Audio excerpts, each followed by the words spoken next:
The Chinese medicine program at NUNM is on purpose called the College of Classical Chinese Medicine, with the overall idea that the concept of classical is close to nature. There is an important sentence in the Tao Te Ching, one of the formative philosophical texts of ancient China from approximately 500 BC or so, also called the Lao Tzu, where it says Dao Fa Zi Ran, which means nature is the reason why the world goes round. Everything, the Tao, which is the origin of all energy, of all healing, follows nature, which is self-so. She who is not supposed to be messed with. And while this is even 50 years ago was not such a strange concept, people would have said, what is the big deal here? We now live in a world where even little babies already are thinking that plastic and chip devices are more natural than ants climbing up a tree, etc., which are more nuisance-driven. And so that same is true for the development of all modern interpretations of holistic medicine, Chinese medicine included, that we are modernizing the medicine. It's of course good that we are doing all kinds of research to show the efficacy thereof, but we often have a tendency as modern people to throw out the baby with the bathwater and then lose the incredible simplicity, the elegance, and the potency of the medicine. So the overarching idea is to use natural modalities, whether that is stimulating points on the body with Tui Na massage, or acupressure, or moxibustion, or needling, or whether it is internally through herbal medicine to move the energy in the meridians, or even better yet, breathing exercises and movement exercises and meditation, which in Chinese medicine we call Qi Gong, working with energy exercises. That is not overlaid. This system that is entirely natural is not overlaid with too much Western modern theory about biochemical components and extraction. Fruehauf started this program in Chinese medicine. He had been studying, he was a sinologist and studying classical Chinese philosophy and literature, poetry, languages, and he got sick himself. Through his own healing journey, he was motivated to join his family lineage of physicians in Germany, but who had a natural medicine approach. Heiner went to college for philosophy instead, and then graduate school in sinology. Through his own healing journey, he went into medicine, but through this doorway of Chinese medicine. He had this deep knowledge of classical Chinese, and he'd learned about the classical texts. Instead of taking the job offered in the religion department at Harvard and teaching, just from my mind and teaching people about these ideas, I want to apply these ideas to restore the true power of this medicine back into modern times. Because it's the ancient understanding of the laws of nature that we've lost. in large part. And it's not only more effective, which is the reason for doing it, it's also much more fun and interesting. It's about understanding this whole cosmology, symbolism, and how our bodies have a symbolic reality. But the schools in China typically do not teach that perspective anymore. But most of the schools still function in a way that's aligned with what happened to Chinese medicine through the 1900s, in particular after 1949, and adopted also more of a Western scientific perspective on the medicine, which isn't to negate Western science. And so Heiner attracted faculty from China, Canada, the United States, people who recognized and were very interested in his perspective on the medicine and who wanted to be part of this, each of whom had their own particular lineages. So sometimes I talk about this, the classical Chinese medicine lineage, and I just want to clarify, it's not a lineage, and it's not the school's lineage. The classical approach honors the ancient understanding that comes through many different lineages. Heiner himself has multiple lineages. Part of this program, academically, is the way that we address the classics in Chinese medicine. When we say classics, there are many Chinese medical classics. We are, in this program, focused mainly on the Han Dynasty classics of about 2,000 years ago. And what the students learn in this program is they learn Chinese, or they learn medical Chinese, which is its own course of study in China. It is called, I'm going to mispronounce this with the, I'm going to mispronounce this, but it is something like Yigu 1. So Yigu 1 is a field of study in and of itself in China, where it is medical Chinese, and you are learning to read the medical classics in this particular kind of Chinese. We teach that to our students. They get introduced to this in the first year of the program at the doctoral level, and it's the classics and learning the Chinese, as I just described, that is largely the distinguishing feature of the doctoral program. There are a few other classes that are doctoral specific, but that is really the main difference between our doctoral program and our master's level programs, is that direct involvement with the classics. The idea is that because Chinese characters and the Chinese language itself is so rich with meaning, that they can be interpreted in a variety of means. And it is incumbent upon a practitioner who really wants to dive deeply into these sources of wisdom to be able to read them in the original characters so that they can see their own and create their own insights into the process. We don't claim to graduate people with a scholarly level of translation ability by the time they graduate, because this is a medical program, but we start them on that process. And many of them will delve more deeply into this and thereby glean that kind of wisdom and insight that you can't otherwise glean without direct study of the classics in the original language. We offer that. The paradox is that the further back we go to the source texts themselves, the medicine and the texts have, as I've mentioned, like almost a phenomenological focus on the things themselves. And so we don't see this division into a kind of like a Chinese medicine body and a Western medicine body. Like the perception of the body that's expressed within the classical texts is obviously informed by a profound perception of the reality of the body, but a reality that isn't a closed circle, but instead is a spiral that has openings to the numinous. When we focus on those texts, and especially as they do in the doctoral program, working directly with the texts, translating and learning how to interact with the meaning that's expressed through the Chinese characters, that's a way of actually coming into contact with the things themselves. And so the study becomes itself a kind of phenomenological inquiry. He said, Chinese medicine takes 3 lifetimes to learn. You have 1. Good luck.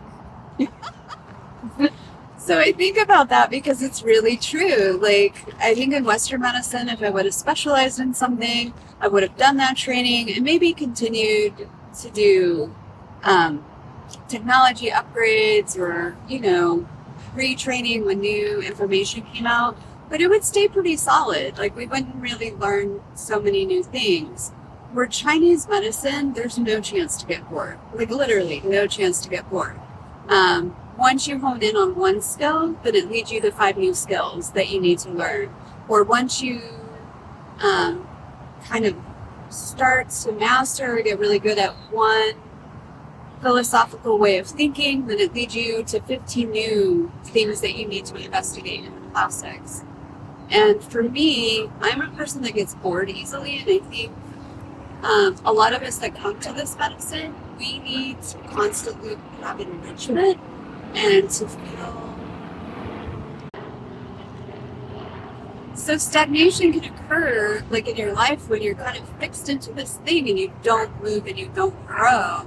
And I already knew that about myself, that would drive me crazy. Which is why I really like biology, because you can observe till the cows come home and you'll probably never see the same thing. Probably. And in Chinese medicine, our field and our base of knowledge is 2,000 years old. There's no end to the amount of studying and learning and refining. And once you learn something, we talk about this circular learning pattern where you think you learned it, and then when you come back to it, you're like, oh, I really didn't understand that at all. So then you learn it again, and the more that you learn and practice it, the deeper it goes, and it creates this whole new way of understanding the world. 22 year, I'm part of the LGBTQIA2S plus community. I am a queer of a certain age, so we just called it the queer community. What excited me about being in Chinese medicine was the template that you can use to reach many communities. Every community that adopts this medicine gives birth to this whole new way of healing that can be grown and nourished for whatever community it's given to. I teach this in a lot of my class, like the work that the Black Panthers did with 5MP. During the HIV epidemic, clinics like ITM run by Subhuti Dharmananda and Edie Vickers, who is one of my mentors, were treating HIV positive patients when nobody would touch them. In that column, you can see that column is your do re mi if you want to learn music, or study the effect of colors if you want to paint. Right? How colors affect your mind, how structure and shape would affect your vision. How language can become poems. Right? We all know poetry is the highest level in literature. But how are you going to use it? Some people write lousy poems. Some people are great, right? Just using a few words, got your whole perception idea across. Hey, you're great. Like Lao Tzu been talking about music. He said the greatest sound is no sound. That's a deep thought. Okay, so how are we going to limit from a symphony become a few notes? Can you present that? And how many people have that capacity to capture that? Right? That's another exploration for people who in that art.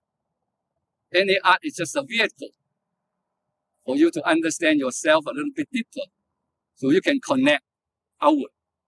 So first we go inward, but understand ourselves is already like exploring a little universe. We have to do both. So then we have both approach all the time. We have to communicate, we have to connect, but what are we using for connecting? Well, language is almost a must until we can transcend our mind above language. Well, we still need body language. Otherwise, we don't even have the vision. No media, right? So we see our body is just a media for whatever art you get into. And medicine is one of the art that we need. Everybody gets sick and you need healing. But how to do it right? Human is human. Why does... I think in general, there are really two approaches to medicine. We have all these different traditions, Chinese medicine, Ayurveda, anthroposophic medicine, homeopathy, herbal medicines, and so forth. And then we have biomedicine, or what many people call Western medicine. Western medicine really isn't an appropriate term, because if you go to Asia now, most of the medicine practice is so-called Western medicine. So biomedicine represents the medicine built upon the sciences of the last 200, 250 years, really beginning in the 1850s with Virchow's cell theory, is when the biomedical perspective really came online. And that's what we have today, and that's what all the research is around. Biomedicine, a lot of people argue, is scientific medicine. And so they look at things like Chinese medicine and whatnot as being not scientific, that somehow it goes against the tenets of science. But if we really look deeply at what science means, it really means two things. It means a method of how we explore nature, and then also along with that method, which many people don't understand, is that there's a belief system that goes along with that method in terms of interpreting what we see and acknowledging what is a fact, what is real. So if we look at science, of course, the method is the scientific method, and in medicine we have so-called evidence-based medicine, using trials on different substances, often comparing them to placebo to see their effects. And then we use statistics essentially to piece all that together and look for evidence for the different therapies we use and so forth. But a lot of what science also implies is a belief system, which many people don't know and aren't aware of, which is referred in the philosophical circles as metaphysical naturalism or physicalism. It says that the only thing is real is matter and physical energy, gravity, electromagnetism, and so forth, and that things like vital forces or spirit or soul are not real. These are epiphenomena of matter, and they essentially are not real in themselves. And so physicalism really is based on that concept. It's also based on the idea of reductionism, that we can look at the smallest parts to understand the whole. And it's also looking at physical mechanism, that something physical has to happen in a cell or an organism to cause something else to happen. And these can be usually material interactions of molecules and things like that. It's also based on, the modern biomedicine is also based on the premise of pathogenesis, that we focus on what causes disease, that we focus on, what are the mechanisms of disease and how do we interact with that. So when we say that you use aspirin as an anti-inflammatory, that's essentially addressing inflammation. If you say you're using turmeric as an anti-inflammatory, you're using the same mentality, the same way of thinking that's based on what is now called the pathogenic model. So modern medicine, biomedicine, is entrenched in the pathogenic model of disease. And if you look at modern so-called healthcare, it's really disease care. It's focused on management of disease, and that's done through a variety of different levels, via symptom control or suppressive therapy, but also through even now addressing more fundamental mechanisms of disease. So that's one model. If you look at the so-called alternative or complementary models like Chinese medicine, Ayurveda, anthroposophy, they argue that essentially the focus shouldn't be on treating disease, it should be on supporting the conditions for health. And that is now, we're using a term now to describe this, coined off of a term used by the medical sociologist Aaron Antonovsky in the late 1970s. He called those kind of approaches salutogenic. So salutogenic approaches are directly the antithesis of the pathogenic approach. In the pathogenic approach, you want to stop disease. You want to use an anti-therapy, antioxidant, anti-inflammatory, anti-hypertensive, etc. A salutogenic model focuses on how do we strengthen the processing, for example, metabolites in the liver? How do we support the endocrine system in the right way? How do we support, proper nervous system function? And so all of those efforts really try to create more resilience in a person, and thereby they're able to overcome their disease process. So Antonovsky in particular saw health and disease as a continuum, not as a dichotomy. So in other words, you're never fully healthy, you're never fully diseased.